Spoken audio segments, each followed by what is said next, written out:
तासगाव कवटेमंका विधानसभा वगळता इतर 7 विधानसभा मतदारसंघातील इच्छुक उमेदवारांच्या मुलाखतीचा फार्स काँग्रेसने केलाय। 2 तासात तब्बल 17 जणांच्या मुलाखती घेतल्या। पक्षाच्या निरीक्षक खासदार प्रणिती शिंदे यांनी धावता दौरा करत केवळ इच्छुकांशी चर्चा केली आणि अहवाल तयार करून प्रदेश नेत्यांना देणार असल्याचं जाहीर केलंय। लोकसभेच्या निवडणुकीत मिळालेल्या यशानंतर राज्यातील विधानसभेच्या निवडणुकीत काँग्रेस जोरदार तयारीला लागले। त्यानुसार राज्यातील इच्छुक उमेदवारांकडून अर्ज मागवण्यात आले होते। अर्ज दाखल केलेल्या इच्छुकांच्या मुलाखती घेणे आणि त्याचा अहवाल तयार करण्यासाठी निरीक्षकांची नियुक्ती केली। त्यानुसार सांगली जिल्ह्यासाठी सोलापूरच्या खासदार प्रणिती शिंदे यांची नियुक्ती झाली होती। इच्छुकांच्या मुलाखती घेण्यासाठी सांगली काँग्रेस कमिटीमध्ये सकाळी 10:30च्या सुमारास त्या आल्या। काँग्रेसचे जिल्हाध्यक्ष आमदार विक्रमसिंग सावंत आणि शहर जिल्हाध्यक्ष पृथ्वीराज पाटील यांनी त्यांचे स्वागत केले। यावेळी विशाल पाटील, जयश्रीताई पाटील उपस्थित होत्या। त्यानंतर प्रणिती शिंदे यांनी मुलाखती घेतल्या। सांगली विधानसभा मतदारसंघातून काँग्रेसचे शहर जिल्हाध्यक्ष पृथ्वीराज पाटील व जिल्हा मध्यवर्ती बँकेच्या उपाध्यक्षा जयश्रीताई पाटील यांनी मुलाखती दिल्या। तर मिरजेतून मोहन वनखंडे, CR सांगलीकर, धनराज सातपुते, शशिकांत बनसोडे, दयाधन सोनवणे, रवींद्र कोलप, नंदादेवी कोलप, अरुण धोत्रे, इस्लामपूरमधून मनीषा रोटे आणि जितेंद्र पाटील, शिराळ्यातून रवी पाटील, खानापूर आटपाडीमधून रविकांत भगत व गजानन सुतार आणि जतमधून जिल्हाध्यक्ष आमदार विक्रमसिंग सावंत आणि तुकाराम माळी यांनी मुलाखती दिल्या। 2 तासात इच्छुकांच्या मुलाखती घेण्यात आल्या। यावेळी उमेदवारांनी कोणतेही शक्ती प्रदर्शन केलं नाही। मात्र प्रणिती शिंदे यांनी देखील काँग्रेस पक्षाच्या विविध सेलच्या पदाधिकाऱ्यांशी चर्चा देखील केली नाही। तसाच अहवाल ते पक्षाकडे देणार आहेत। त्यामुळे काँग्रेसमध्ये काहीशी नाराजी आहे। सांगलीतील पांजरपोळ येथे रात्रीच्या सुमारास एका अनोळखी मानसिक रुग्ण महिलेने अचानक रस्त्याच्या कडेला लावलेल्या गाड्यांची तोडफोड करण्यास सुरुवात केली। परिसरातील नागरिकांनी देखील सदरची महिला ऐकत नसल्याने जमाव आक्रमक झाला। घटनेची माहिती मिळताच शहर पोलीस ठाण्याचे पोलीस निरीक्षक संजय मोरे यांनी तातडीने महिला कर्मचाऱ्यांसह धाव घेत सदर महिलेस नियंत्रणात आणल्याने मोठा अनर्थ टळला। सदरची घटना ही गुरुवारी रात्री 8 वाजण्याच्या सुमारास घडली। पोलिसांनी या महिलेला मिरजेतील एका अनाथाश्रमात दाखल करत तिच्यावर उपचार सुरू केलेत। जागतिक मनोरुग्ण दिनाच्या औचित्याने घडलेल्या या प्रसंगामुळे पोलिसांचं कौतुक होते। गुरुवारी रात्री 8 वाजण्याच्या सुमारास एक अनोळखी मानसिक रुग्ण महिला अचानक हिंसक होऊन बेफामपणे 4 चाकी गाड्यांच्या काचा फोडत होती। हातात दगड काठी घेऊन गाड्यांवर हल्ला करण्यास महिलेने सुरुवात केली। यामध्ये सुमारे 25 ते 30 कार गाड्यांची तोडफोड केली तर काही दुचाकींचंही देखील नुकसान झालं। स्थानिक नागरिक तसेच गणपती मंदिरमध्ये आलेल्या भाविकांनी महिलेला रोखण्याचा प्रयत्न केला, मात्र ती कोणालाच ऐकत नव्हती। परिसरातील नागरिक आणि ज्यांच्या गाड्यांचं नुकसान झालं होतं ते नागरिक देखील संतप्त होऊन काठ्यात दगड घेऊन तिच्या मागे लागले होते। संतप्त लोकांमुळे महिलेच्या जीवाला धोका निर्माण झाला होता। सदर घटनेची माहिती मिळताच पोलिसांनी तात्काळ दाखल होत महिलेला ताब्यात घेतलं। राज्यात सगळ्या सर्व्हेमध्ये महाविकास आघाडी आघाडीवर आहे। महाराष्ट्र आणि हरियाणाची गणिते वेगळी आहेत, त्यामुळे तिथे घडले ते राज्यात होणार आहे। शिवाय महाराष्ट्रात EVM बरोबर नाटक करण्याची हिंमत कोणाच्यात नाहीये। काँग्रेसचे सैनिक EVMच्या बाजूला उभे आहेत। लोकसभेत आपण काम केले तसे विधानसभा निवडणुकीत देखील काम करू। सांगली जिल्हा काँग्रेसचा बालेकिल्ला असून गेल्या काही वर्षातील पराभव बाजूला सारत नव्या उमेदीने आणि ऊर्जेने आपला गड आपल्याला परत मिळवायचा आहे। त्यासाठी पदाधिकारी आणि कार्यकर्ते यांनी संवाद साधत वाटचाल करणं गरजेचं आहे, असं आवाहन खासदार प्रणिती शिंदे यांनी केलंय। दरम्यान महाविकास आघाडीच्या जागा वाटपात मिरज विधानसभा मतदारसंघ काँग्रेसला मिळण्याची शक्यता आहे। या मतदारसंघातून इच्छुकांची संख्या जास्त आहे। तब्बल 9 जणांनी उमेदवारी मागितली असून 8 जणांनी मुलाखती दिल्या। मात्र अनेक इच्छुकांनी भाजपमधून आयात केलेल्या उमेदवाराला उमेदवारी देऊ नये अशी मागणी निरीक्षकांकडे केली आहे। मोहन वनखंडे यांनी काँग्रेसमध्ये प्रवेश केल्याने पालकमंत्री सुरेश खाडे यांना चांगलं आव्हान मिळू शकतं, पण त्यांच्या उमेदवारीला विरोध होऊ लागल्याने गुंता वाढत चाललाय। कवटेमंका येथे भर दिवसा वृद्धाच्या गाडीला लावलेली बॅग 10 लाखांच्या रोकडसह लंपास करणाऱ्या आंतरराज्य चोरट्याच्या मुसक्या आवळण्यात पोलिसांना यश आलंय। स्थानिक गुन्हे अन्वेषणच्या पथकाने आंध्र प्रदेश राज्यातील बिटरगुंटा येथे कारवाई करत संशयित सलमान शंकरय्या चल्ला याला अटक केली आहे। त्याच्याकडून चोरीतील 5,25,000ची रोकड जप्त करण्यात आल्याची माहिती पोलीस निरीक्षक सतीश शिंदे यांनी दिली आहे। शामराव कोळेकर यांनी 26 जून 2024 रोजी कवटेमंकाळ येथील स्टेट बँकेतून 10 लाखांची रोकड काढून सदरची रक्कम वायरच्या पिशवीत ठेवली। सदरची पिशवी ही त्यांच्या स्कूटी गाडीला अडकवून घरी निघाले होते। यावेळी पाठीमागून अज्ञात व्यक्ती आला, त्याने तुमचे पैसे रस्त्यावर पडलेत असं सांगितलं। यावेळी कोळेकर ही गाडी थांबवून रस्त्यातील पैसा गोळा करत असताना सदर संशयिताने 10 लाख रुपये ठेवलेली पिशवी घेऊन पलायन केलं। घडलेल्या या घटनेनंतर कोळेकर यांनी कवटेमंका पोलीस ठाण्यात फिर्याद दिली।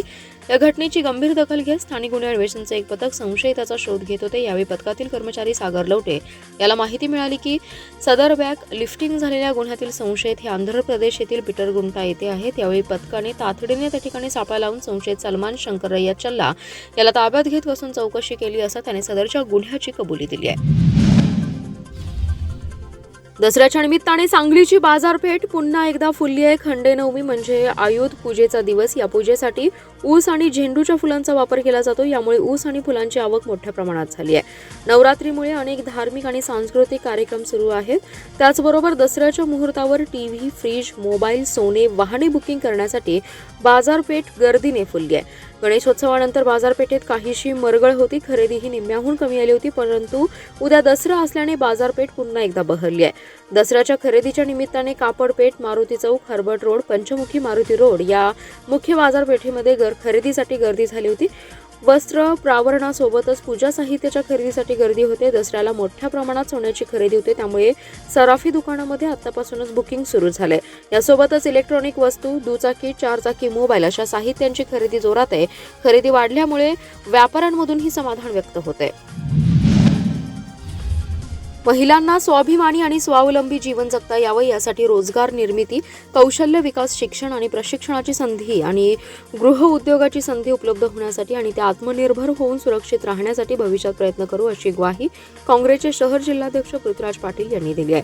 संवाद सांगलीसाठी या उपक्रमांतर्गत करदर्शनम सांगलीचा नवरात्रोत्सव या कार्यक्रमस्थळी आयोजित संवाद सांगलीसाठी या खास महिलांसाठी आयोजित कार्यक्रमात ते बोलत होते। यावेळी विजया, पृथ्वीराज पाटील, डॉक्टर जयश्री पाटील, योगिता एडेकर, आशाताई पाटील, प्रणिता पवार, ॲडव्होकेट धनश्री कोरे, कीर्ती देशमुख, डॉक्टर तजीन बिडीवाले, विशाखा पाटील, मीनाक्षी दुगे, जयश्री घोरपडे, सुरेखा मिरजकर, सुनीता शेरीकर, सुनीता वांड्रे, सुप्रिया शिंदे बेडक, पूनम सारडा आदी महिला उपस्थित होत्या। पृथ्वीराज पाटील म्हणाले, देशाच्या, समाजाच्या आणि कुटुंबाच्या विकासात महिलांचं लक्षवेधी योगदान असतं। महिलांच्या आणि सांगलीच्या समस्या जाणून घेऊन भविष्यात सांगली कशी असावी याबाबत त्यांच्या सूचना ऐकून घेण्यासाठी संवाद सांगलीसाठी या उपक्रमाअंतर्गत संवाद महिलांसाठी कार्यक्रम घेतला। यामध्ये महिलांची उपस्थिती लक्षणीय आहे। महिला आता जागृत झाल्या आहेत। महिला मोकळेपणाने आपल्या आणि शहराच्या समस्या मांडतात। हे सांगलीच्या विकासासाठी आवश्यक असल्याचं मत त्यांनी व्यक्त केलं। या कार्यक्रमात पृथ्वीराज पाटील फाउंडेशन संचलित कृष्णाई महिला मंच आयोजित घरगुती गौरी गणपती सजावट स्पर्धेतील विजेत्यांना पृथ्वीराज आणि सौ विजया पृथ्वीराज पाटील आणि मान्यवर महिलांच्या हस्ते रोख रक्कम, प्रमाणपत्र आणि स्मृतिचिन्ह देऊन सत्कार करण्यात आला। जिल्ह्यात जेथे अवैध धंदे सुरू असतील ते बंद झाले पाहिजेत। संबंधित अधिकाऱ्यांवर कारवाईचा बडगा उगारला जाईल असा इशारा सांगली जिल्ह्याचे पालकमंत्री सुरेश खाडे यांनी दिलाय। सुरेश खाडे म्हणाले, मिरज शहरासह तालुक्यात राजरोसपणे अवैध धंदे सुरू आहेत। ज्या पोलीस अधिकाऱ्यांच्या अखत्यारीत सुरू आहेत ते अवैध धंदे तातडीने बंद झाले पाहिजेत, अन्यथा ज्या अधिकाऱ्यांच्या विभागात अवैध धंदे सुरू आहेत त्या पोलीस अधिकाऱ्यावर कारवाईचा बडगा उगारू असा खणखणीत इशारा त्यांनी दिलाय। मिरज शहरासह आणि ग्रामीण भागातील धंदे बंद झाले पाहिजेत अशा सूचनाही पोलीस अधीक्षकांना देऊ।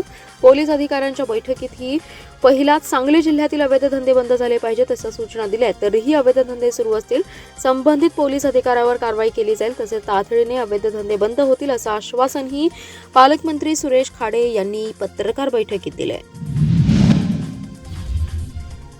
राज्य शासनाच्या मुख्यमंत्री बळीराजा मोफत वीज योजनेनुसार एप्रिल 2024 पासून जिल्ह्यातील 7.5 अश्वशक्तीपर्यंतच्या कृषी पंपांना मोफत वीज पुरवठा करण्यात येतोय। या योजनेचा पुणे विभागात 12,18,999 कृषी पंपधारक शेतकऱ्यांना फायदा होणार आहे। जिल्ह्यातील 2,64,106 कृषी पंपधारक शेतकरी आणि संस्था आहेत। त्यापैकी 2,50,636 शेतकऱ्यांना 127,78,00,000 रुपयांची वीज माफी देण्यात आली आहे। त्यानुसार शेतकऱ्यांना वीज बिल प्राप्तीच्या शून्य वीज बिलांचं वितरण महावितरणकडून करण्यात आले।